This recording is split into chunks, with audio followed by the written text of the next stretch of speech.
আসসালামু আলাইকুম সুপ্রিয় শিক্ষার্থী, আমি রমজান স্যার আজকে তোমাদের সামনে আসলাম একাদশ ও দ্বাদশ শ্রেণীর গণিত তৃতীয় পত্রের কণিক অধ্যায় নিয়ে।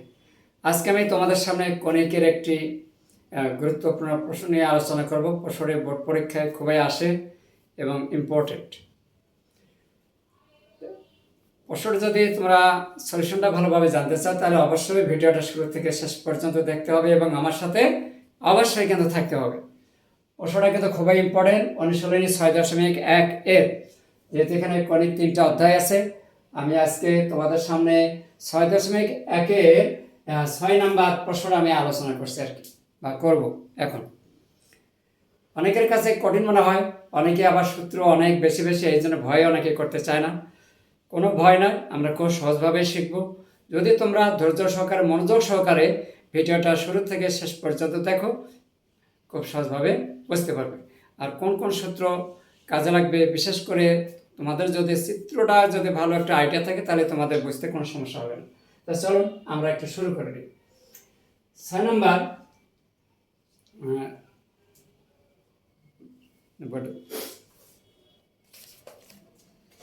আর আমি যে রাইটার থেকে নিচ্ছি এটা দেখো, কিন্তু অবশ্যই একটা রূপান্তর প্রকাশনী থেকে নেওয়া হয়েছে, এবার এডিশন 6-1 নাম্বার।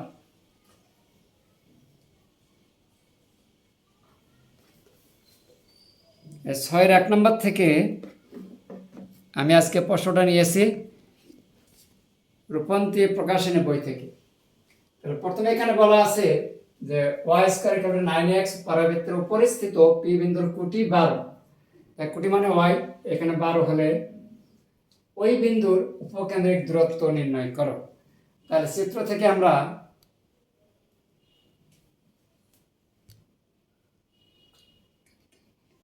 চিত্র নেই।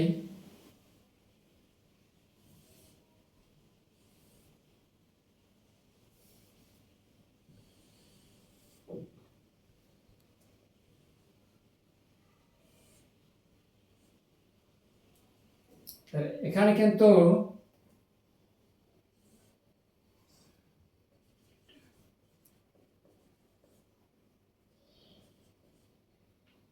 উপকেন্দ্র আছে এস। আমরা এখন উপকেন্দ্রটা কি হবে সেটা আমরা একটু বের করব। X M Z M prime এ হচ্ছে শীর্ষবিন্দু, এম জেড এম প্রাইম এটা হচ্ছে নিয়ামক বা দিকাক্ষ, আর এই যে এই অংশটা হচ্ছে ইউ এর মতো দেখতে, এটাকে বলা হয় পরাবৃত্ত। এই পরাবৃত্তের ওপর পি যে কোনো একটা বিন্দু। এখন আমাদের এখানে বলা আছে যে ওই বিন্দুর উপকেন্দ্রিক দূরত্ব নির্ণয় করো, অর্থাৎ এই দূরত্বটা বের করতে হবে। আমরা এই দূরত্বটা নির্ণয় করব। তাহলে নির্ণয় করতে গেলে অবশ্যই এস এর স্থানাঙ্কটা বের করতে হবে। তার আগে তোরা পারবো না। দেখা যাক আমরা এখানে পারি কিনা। এখন সমাধান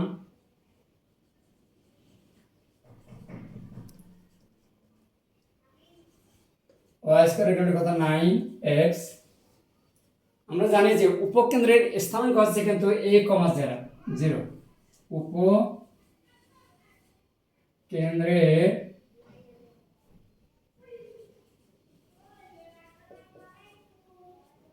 স্থানাঙ্ক a,0, এটা কিন্তু হচ্ছে উপকেন্দ্রের স্থানাঙ্ক, ঠিক আছে। তাহলে আমাদের এখানে কিন্তু এটা বের করতে হবে, যেহেতু এখানে 0 দেওয়া আছে। তাহলে সমীকরণ এখান থেকে আমরা বের করব, বা আর পরাবৃত্তের সমীকরণটা কি? পরাবৃত্তের সমীকরণ পরাবৃত্তের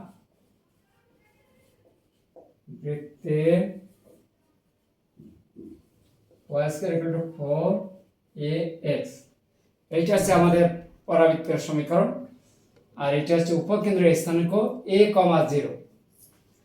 এখন আমরা এই সমীকরণটাকে আমরা এই সমীকরণের সাথে তুলনা করে আমরা কি পাই? এই যে 9/4 ইন্টু কত x। দেখো 4ax, এই 4 আর 4 কাটা যায়, আর গুণ দিলে কিন্তু 9x, আগের অংশটা ফিরিয়ে পাই, ঠিক আছে। তাহলে এখন কত না এখানেও আমরা দিতে পারি, অসুবিধা নেই। তাহলে এখানে অতএব পরাবৃত্তের উপকেন্দ্র এস, তাহলে এখানে এর মান হচ্ছে 9/4, এখন যেহেতু পরাবৃত্তের উপরিস্থিত পি বিন্দুর কুটি দেওয়া আছে, তাহলে বিন্দুটি ধরে নেই, ধরি পরাবৃত্তের উপরিস্থিত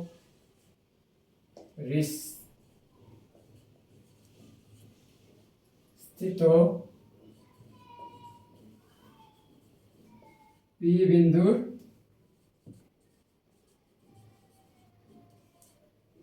স্থানাঙ্ক আলফা, 12, যেখানে আছে কুটি, যেহেতু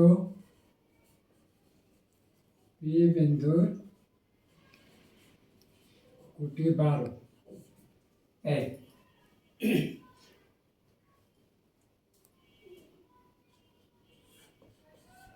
এক দিলাম। এখন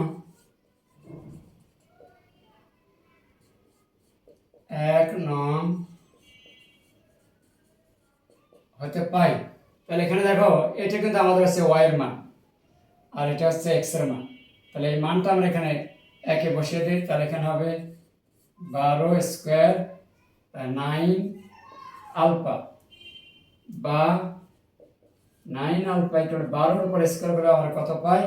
144 বা আলফা ইকুয়াল কত? 144/9 সমান 16। তাহলে আলফার মান আমরা পেয়ে গেলাম কিন্তু 16। তাহলে এখন পি বিন্দুর স্থানাঙ্ক কত?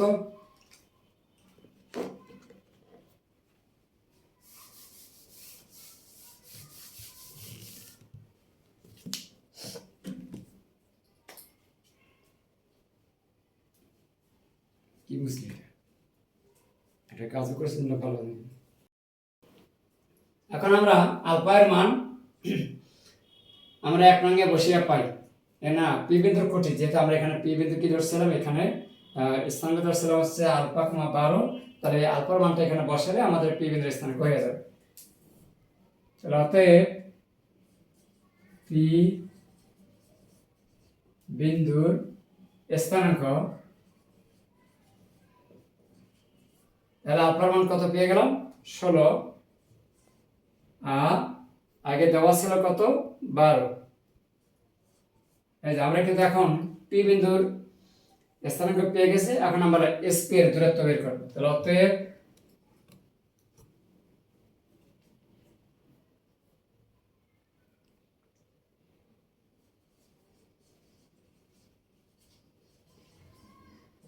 কেন্দ্রিক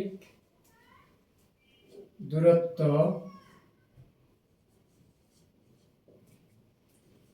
এসপি কত?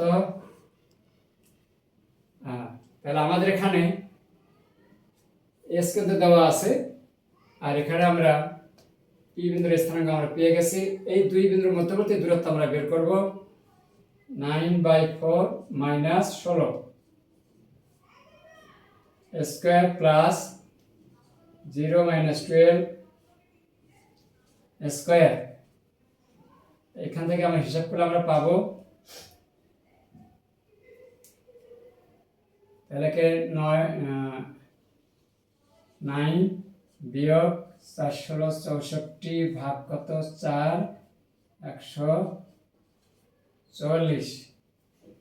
আচ্ছা, কিন্তু তার উপর এখানে স্কয়ার আছে, এখানে কত আসে? 64 থেকে 9 বাদ গেলে পাওয়া যায় কত?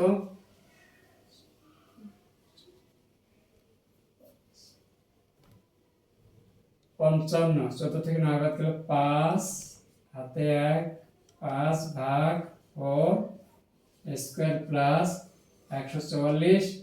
এই দুটা বর্গ করে যোগ করলে বর্গমূল আমাদের পাওয়া যাবে 73 ভাগ কত? 4 সমান 18 1/4 একক। আর আমাদের এখানে উপকেন্দ্রিক দূরত্ব হচ্ছে 18 সমস্ত 1/4।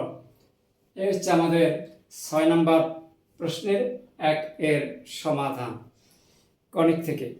অনুশীলনী 6.1-এ অনেকের কাছে হয়তো সূত্রগুলো একটু আনকমপ্লিট থাকে, সূত্রগুলো হয়তো একটু তাদের আয়ত্তের বাইরে থাকে বলে তাদের এই অধ্যায়গুলো একটু কঠিন মনে হয়। বিশেষ করে অনেক সূত্র দেখে ওই চার্টের মধ্যে মানে এত সূত্র মনে রাখবো কীভাবে, অতএব আমার দ্বারা সম্ভব না। না, চেষ্টা করবে, অবশ্যই তোমরা পারবে। সূত্র তেমন কোনো লম্বা বড় সূত্র না, ছোটো ছোটো সূত্রগুলো একটু তোমরা পড়ে নিলেই হয়ে যাবে। তবে পরিশেষে বলবো, আজকের এই ভিডিও ক্লাসটি ছোট্ট একটা ভিডিও ক্লাস, তোমাদের যদি উপকার আসে, কাজে আসে, তাহলে অবশ্যই একটা লাইক কমেন্ট শেয়ার করতে ভুলবে না। আর পরবর্তীতে যদি তোমরা এমন সহজভাবে গণিত শিখতে জানতে চাও, তাহলে অবশ্যই পেজটাকে ফলো করে আমাদের সাথে থাকুন। সেই সাথে যারা এই ভিডিওটা ইউটিউব চ্যানেল থেকে দেখবে, ইউটিউব চ্যানেলে আমি আপলোড দিয়ে দেবো। যদি পেজটি তোমাদের কাছে নতুন হয়ে থাকে, তাহলে ভিডিওটি দেখার শেষে অবশ্যই একটা সাবস্ক্রাইব করে আমাদেরকে সহযোগিতা করবে। ধন্যবাদ সবাইকে, আজকে এই পর্যন্ত। আল্লাহ হাফেজ।